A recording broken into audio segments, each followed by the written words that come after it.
Okay, let's unpack this. Today, we're doing a deep dive into a really profound philosophical challenge. Mm. It's a challenge to, maybe the single most fundamental assumption that underpins thousands of years of Western thought about communication. It's this idea that language is just a tool, a vehicle, really, for transporting meaning. Exactly. For centuries, the way we've thought about it is this. I have a fully formed thought in my mind, In right? the private theater of your mind. Yes, and I encode it into words, and those words are like little vessels that carry that cargo across a gap to you, the listener. And then I decode it back into my own private mind. We call it the transportation problem. It feels right. It feels intuitive. Sure, because it seems to work. I say I need milk and someone brings home milk.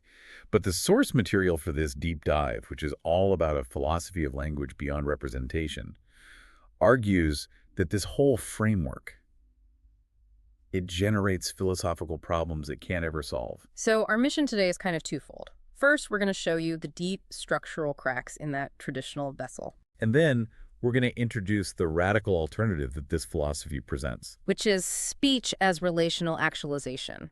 This is where communication stops being about just describing things and starts being about creating them. Right. And if we stick with that old transportation model, we immediately run into four huge chronic problems that have kept philosophers busy for a very, very long time. Okay, let's break them down. What's the first one? The reference problem. So if meaning is purely in my private internal mind, how do my words, which are just sounds or marks on a page, ever actually connect to something external, to something in the real world? The anchoring issue. That's it. If my private idea of a tree is separate from the word tree, and that word is separate from the actual oak tree outside, where's the link? Right. What tethers the thought to reality? And the search for that tether has been frustratingly circular. It almost implies my internal state is the only thing the word can ever really refer to. Wow, okay.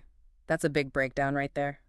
It's like having a computer program that perfectly describes a chair, but the program itself has no actual connection to the chair you're sitting on. Precisely.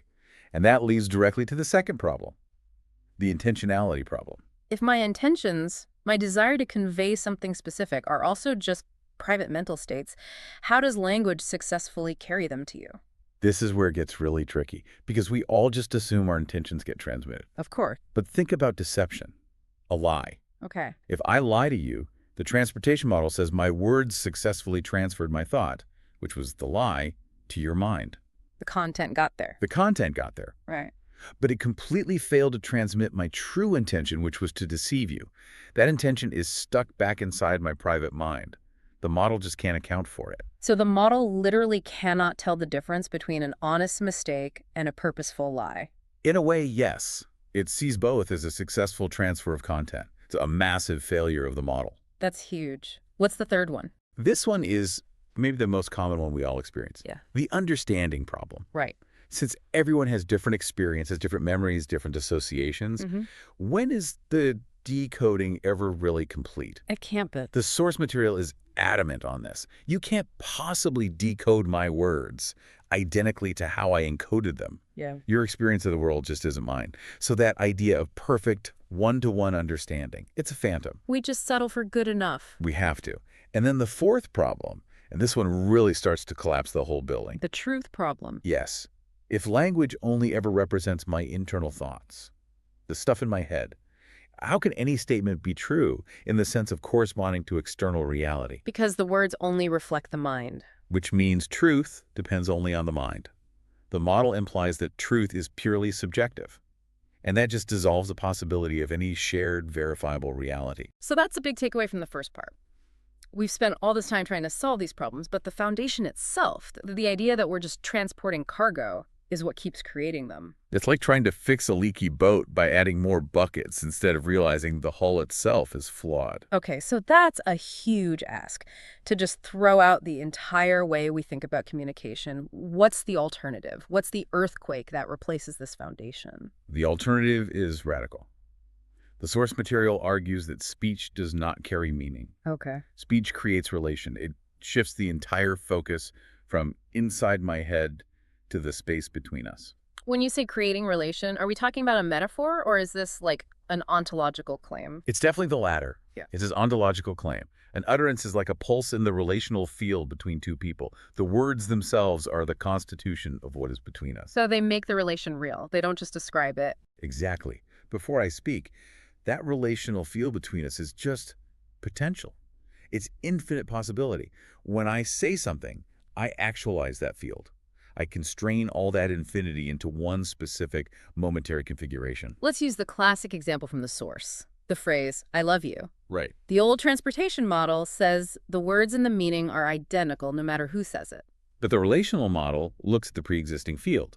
If I love you is spoken by your partner of 10 years, that actualizes the field into one of commitment, history, mutual recognition. And if it's spoken by a complete stranger on the bus... The actualization is totally different. It's one of intrusion, maybe confusion, or even threat.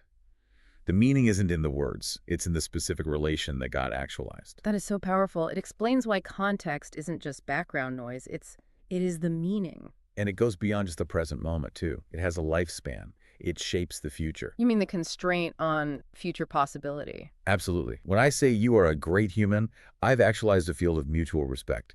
In that newly created reality, it becomes very difficult, maybe even impossible, for me to immediately turn around and undermine you. You foreclosed that possibility. Exactly. You've limited the relational future. Yeah. To introduce distance or pretense, you have to actively break the relation that speech just created. It ripples forward. Okay, here's where it gets really interesting and maybe a little counterintuitive. This is the central paradox. The source claims that the truer you speak, the more authentically you actualize that relational field, the less likely it is that others will understand you in that old traditional way. It seems completely backwards. We're conditioned to think that truth should be simple and clear, the most easily transported content. Right. So if I'm being brutally honest with a friend about, say, the complex, contradictory way I feel, like I love you deeply, but your constant criticism is making me pull away, and they're just confused and hurt by that complexity, you're saying that's a communication success. That is the vital question. The source argues that the real relational field between people is never simple or consistent. It's messy. It's dynamic. It's contradictory. It is. So if I try to speak with total fidelity to that genuine complexity, my speech will almost always fail the test of simple representational clarity. Because you're not collapsing it into a neat little package like, I'm pulling away. Exactly. The old model demands that package. But true speech, which actualizes the fullness of the relation, the love and the pulling away, will seem strange to anyone just looking for clear, simple content. That misunderstanding is actually the success of the actualization. So this is the answer to that riddle the source poses. What is it that becomes closer by becoming stranger and becomes strange by being truly understood? Speech itself. Yes. Genuine understanding isn't about getting a simple piece of data. It's about participating in a transformation of the relational field. It's complex, and it changes you. And this leads us to redefining truth itself. We're not talking about correspondence to reality anymore. We're talking about relational fidelity. A crucial distinction. A statement is true if it actualizes the relational field as it genuinely is. It's false if it actualizes a field that's a pretense. This explains why we can feel so exhausted by statements that are technically correct. Absolutely. I asked my partner, how was your day? And they just list facts. I had 4 meetings. I emailed the report. Propositionally true. But if they delivered those facts while hiding profound stress or resentment, they actualized a relation of just surface-level information exchange. They hid the genuine reality between you. So it's propositionally true, but relationally false. And that pretense, that hiding, is what poisons the relational field. It lacks fidelity. This entire framework has, profound implications for how you live your life. The source says we aren't just fixed entities who sometimes communicate. No, it says very clearly, we become through speech. We are, in a sense, actualizations of relational fields. We think a person exists, and then they speak. But this suggests the speaking is part of what brings the person's existence into being. The parent-child example they use is so clear. A parent teaches a child more than just words. They teach the child that they are worth speaking to. That they're worth responding to. That continuous act of real dialogue actualizes the child's existence as valuable, as relational. It's the ground for everything else. And conversely, if a child is just treated as a recipient of commands... Not content, not a participant in a relation. Their very becoming is limited. Yes. So let's tie these threads together for you, the listener. If we accept this framework, What are the big shifts in how we think? Okay, first, there is no gap between saying and doing. Speaking isn't describing something. It's performing an action on your shared reality. It's a real action with real consequences. Second, understanding isn't decoding, it's participation. You don't get it by replicating my mental state. You get it by being genuinely present in the relational field that my speech creates. To understand is to be transformed. And third, the most fundamental one. Meaning is in relations, not in words or minds. The meaning of pass the salt or I love you lives entirely in the relational field it brings into being between us. Which all leads to this ultimate conclusion from the source material. Speech as ontological responsibility. It's a heavy concept. It is. If speech actually creates reality, then it's not some tool we pick up and put down. It's how the world we inhabit together is constantly being built. So ontological responsibility just means you have to own the fact that when you speak, you're literally building a piece of the world. And to speak truthfully is to take responsibility for the specific world you are creating in that moment. So what does this all mean? Well, we've moved from thinking about language as something that just describes a reality that's already there. They're realizing that we are actively creating relational worlds with every single thing we say. It explains why authentic speech can feel so healing and why dishonest speech feels so destructive. It's not about the bad information. It's about poisoning the very ground the relationship stands on. And the final thought that the source material leaves you with is, it's a provocative one. It is. It says there's no neutral stance here.